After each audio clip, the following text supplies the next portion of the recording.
ستات كتيرة في مصر بتحاول تحقق ذاتها وبترسم خطوط حياتها بإيدها. ستات كتيرة في مصر مش معروفين، بس لكل واحدة منهم قصة، أولها تحدي وآخرها نجاح، وكل قصة بتبتدي بحلم.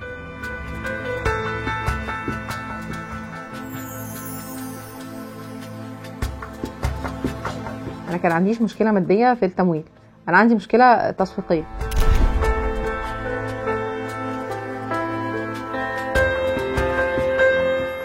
صراحة بفكر في الصندوق عشان التسويق، وفعلا أنا في الصندوق رحت كده يعني دخلتي علاقتك بالصندوق علشان تسوي. خدت قرض صغير، بس مش كنتش بصراحة محتاجة القرض، يعني كنت مش محتاجة القرض قد ما أنا محتاجة التسويق.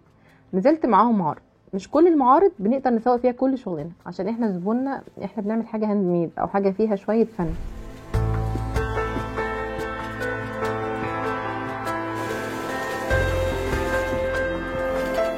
الصندوق يعني كل ما بيكون فيه معرض طبعا بيندهلي، يعني بيقول لي لو الميعاد مناسبني بنزل، وفي الغالب بنزل. يعني معظم المعارض يعني ما افتكرش ان انا اعتذرت عن معرض معين او حاجه معينه.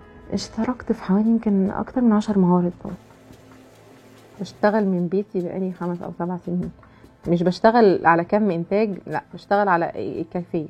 انا مش عندي عماله كتيره، عندي عماله بسيطه، عندي 2 أو 3 دي الدايمه، بس في عماله مؤقته. يعني لما بيكون في اوردر او في طلب معين ببتدي ان انا اعمله، يعني بجيب ناس يشتغلوا من بيوت. بقول يعني انا بقص هنا واصمم هنا واديها الحاجه بس على الخياطه، لان طبعا اللي عندي ما بيقدروش يقضوا او يوفوا الطلبين. العماله كمان ممكن الصندوق يساعدني فيها، ان انا ابتدي اطلب عماله بمواصفات معينه، ناس بروفيشنال، ناس اقوياء في الخياطه. انا عايزه مستوى معين من الخياطه متميز، هو اللي مميزني في شغلي، يعني مع الالوان وطبعا والتصميمات وكده.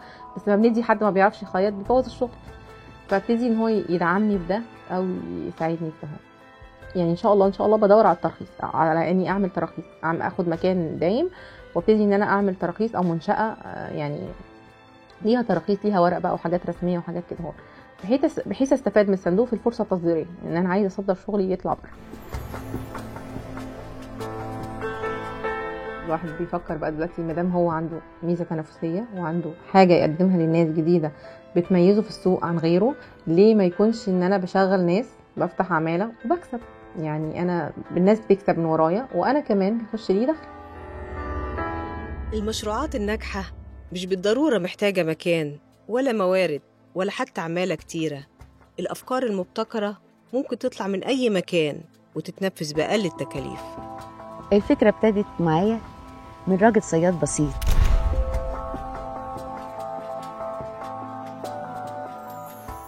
الراجل دوت كان معاه سمك صغير، قال لي ليه ما نحطهاش عندك في ميه، في الحوض، نعمل حوض سمك، حوض ميه ونحط فيه السمك ده يمكن يعيش.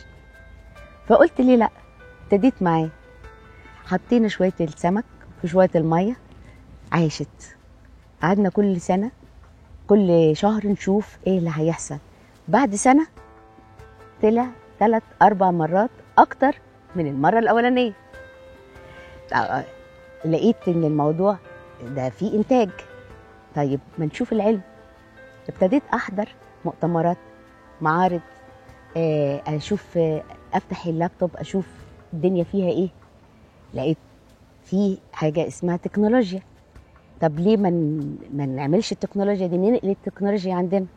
في زراعه سمك بطريقه عاديه، وفي زراعه سمك شبه مكثف، وفي زراعه سمك مكثف. طيب خلينا في النص نعمل شبه مكثف، ليه لا؟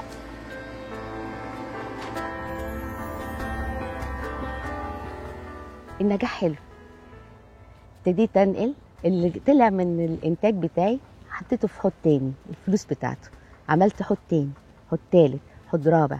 الله، الموضوع كبر، والموضوع بقى احتاج من امكانيات اكبر من امكانياتي. فخبطنا على الصندوق وقلنا يا صندوق ساعدني. جينا الصندوق، طب المشروع هينجح مش هينجح؟ طب خلاص احنا دلوقتي هنعمل حاجه اسمها دراسه جدوى. هو بيسهل لك الموضوع ده، بيعمل لك حاجه اسمها دراسه جدوى. دراسه الجدوى دي بتخلينا ان احنا نعرف هننجح ولا لا. اخدوا مني المعلومات وخدوا مني الارقام وقالوا لي لا، لو انت مشيتي بالطريقه دي هتنجحي، بس اهم حاجه طبعا لازم يبقى في عمل وفي صبر وفي انتاج. وطبعا انا فرحت بالموضوع ده، لان هيبقى عندي عماله وهنفتح بيوت ناس، وفي ناس كتير هتسترزق معانا. طب وليه لا؟ المغامرة ممكن تسبب قلق وتردد، وساعات تتحول لمخاطرة، بس أحياناً قصاد الإصرار والتحدي بتكون تجربة ناجحة ودافع للآخرين. احنا ولادنا علمناهم كويس وتخرجوا لحد الجامعات، قدموا في تعيينات كتير ما حصلش نصيب. فطبعا بدأنا نفكر احنا والأسرة كلها ان احنا لازم نعمل حاجة عشان نقدر الولاد دول يبقى لهم مستقبل ويقدر يمشوا فيه. فبدأنا نفكر، احنا عندنا أستاذ دكتور في مركز البحوث الزراعية كويس، وعندنا خريجة كلية علوم، وعندنا خريجة كلية زراعة، والبكالوريوس التجارة والحاسب الآلي، فالتيم ده كله يقدر يعمل حاجة. فبدأنا بقى بعد ما خلصنا الأوراق وكده بدأنا نجيب موضوع عايزين بقى مبلغ عشان نجيب بيه المواد الخام وكده. كان معانا مبلغ بس كنا عايزين نكمله، وبعدين بدأنا بقى نلجأ للصندوق الاجتماعي. ربنا يكرمهم بصراحة، الناس دول محترمين جدا وهم وقفوا معانا، وأول ما طلبنا منهم الكارد عملوا لنا، خلصوا لنا الأوراق وبتاع. وأنا كمديرة المصنع كان ليا طبعا نصيب كبير في إن أنا أكتر واحدة كنت بخلص الأوراق وكده والكلام دوت، وكنت بواجه المصاعب. بس يا أيمن زي كده هتعمل لنا منه ربع طن، ماشي؟ 250 ماشي. الحمد لله ان ولادنا احنا قدرنا نقف جنبهم، وكمان لقينا الصندوق الاجتماعي يقف جنبنا، وطبعا خدنا مبلغ 47,000 من الصندوق الاجتماعي، وحطينا على المبلغ اللي كان متبقي معانا وبدأنا شغلنا.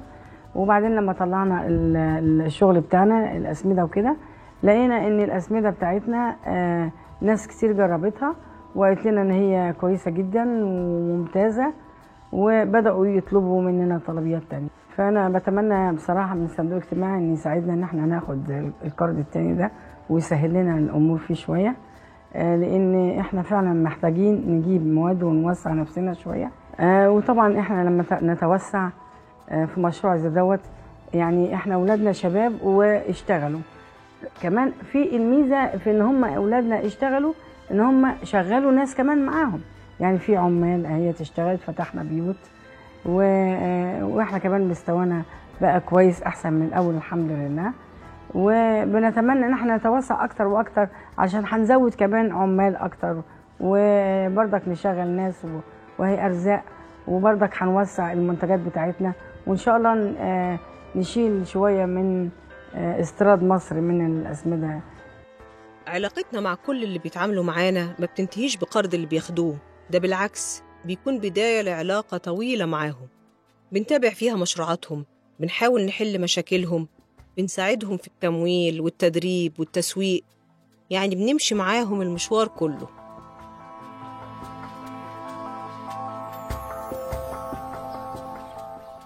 فكرة المشروع أنا كنت بعمل مع زوجي قبل ما نبتدي المشروع دوت.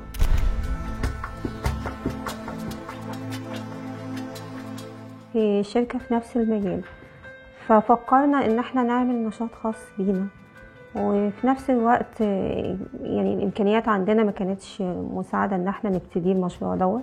كان في مشاكل إن في بداية النشاط كنا خايفين إن ما يبقاش فيه استجابة من العالم الخارجي للمنتج بتاعنا، أو احنا داخلين السوق ومش مستعدين بالقدر الكافي إن احنا نوفر بضايع في الوقت اللي بيحتاجه العميل. فسمعت في الأثناء ديت عن الصندوق الاجتماعي، وإن هو ممكن بيدي قروض بتساعد في إنشاء المشروعات الصغيرة. ابتدى يتوفر عندنا طبعا رأس مال إن احنا نزود في الوحدات الإنتاجية، وإن احنا نبتدي نجيب أجهزة كانت ناقصانا في الأول خالص في أول الإنتاج. في بداية النشاط كان عندي فقط 2 عمال في المشروع.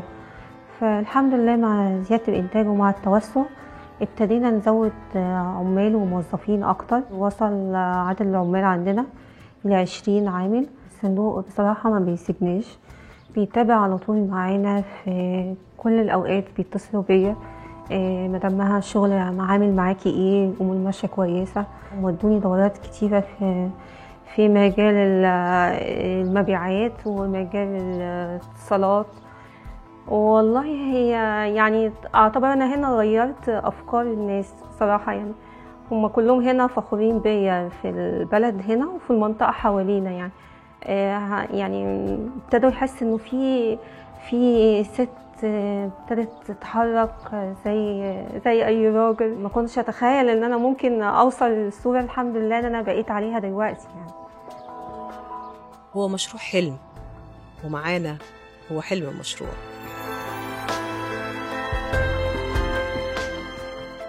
أنا أول ما ابتديت كنت بعد الجامعة اتعينت في مديرية القوى العاملة.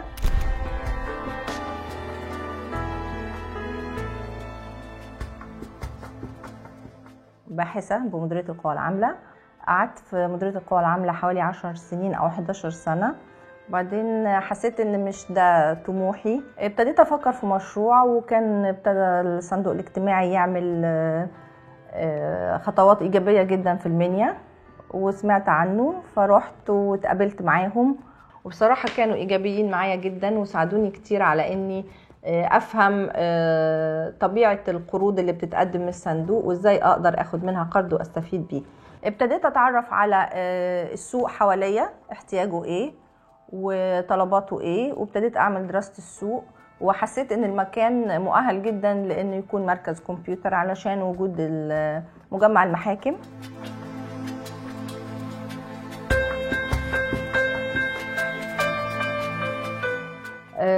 ابتديت المشروع وخدت قرض صغير، لان كان فكري اني اقدر اخد حاجة صغيرة ابتدي بيها واقدر اسدها علشان اقدر بعد كده اكبر مشروع، وكل شويه اعمل استكمال للقرض واقدر ادخل في مجالات اكبر بعد كده.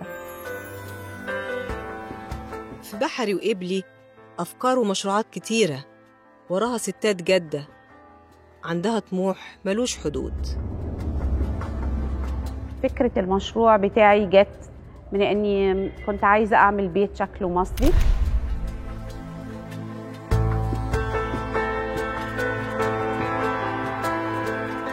مواصفات مصرية ويناسب الأجواء المصرية والتراث بتاعنا. كنت عايزة أنفذ المشروع ده لأنه كان حلمي فعلا، وكانت المشكلة كلها إزاي أبدأ. ما كانش قدامي غير الصندوق الاجتماعي. خلصت كل الأوراق وفعلا أخدت قرض بحوالي 100,000 جنيه. ده كان البداية بتاعتي الحقيقية لبدء المشروع. المشروع الحقيقة بدأ بداية متواضعة جدا، بدأ ب4 عمال وأنا وحد بينظف، يعني كلنا على بعض 6. اللي كان بيشوف المنتج ما كانش بيتخيل ان احنا 6 بس، 6 شايلين كل المنتج الرائع ده. دلوقتي احنا بقينا 48. اللي دعمني اكتر في المشروع ده هو المعارض المستمرة للصندوق اللي كان بيعملها في توقيتات قريبة جدا من بعضها، وبالتالي الناس عرفتني وعرفت المنتج بتاعي، وخاصة ان المعارض دي كلها كانت معظمها في القاهرة وانا في اسكندرية، فكان في جمهور تاني بيتفرج على شغلي غير بتوع اسكندرية. جوزي كان اكتر واحد بيدعمني، هو مهندس عنده قراءة اللي انا بعمله الحقيقة. بقول كلمة واحدة بس، جملة واحدة لكل حد عنده أمل، بقول له الأمل ده ممكن يتحقق لواقع. بمعنى أفكر في حلمي كويس وأحطه قدامي وأشوف السكة اللي توصلني فين. لو هي سكة فلوس ففي الصندوق الاجتماعي بالتالي مفتوح بابه لكل الناس من أول مبلغ صغير لغاية ملايين. بس المهم ازاي الحلم يتحقق ويكون الحلم ده حقيقي كل الحقائق اللي في الدنيا الكبيرة كان أولها حلم صغير، ومع شوية طموح ومع شوية عزيمة الحلم ده يبقى حقيقة، وحقيقة كبيرة جدا. احنا اللي بنكبر حلمنا أو نموته. كل واحد فينا جواه حلم ممكن يموته ويفضل فكرة، ممكن يحققه ويبقى واقع كبير جدا ملموس كل الناس تشوفه.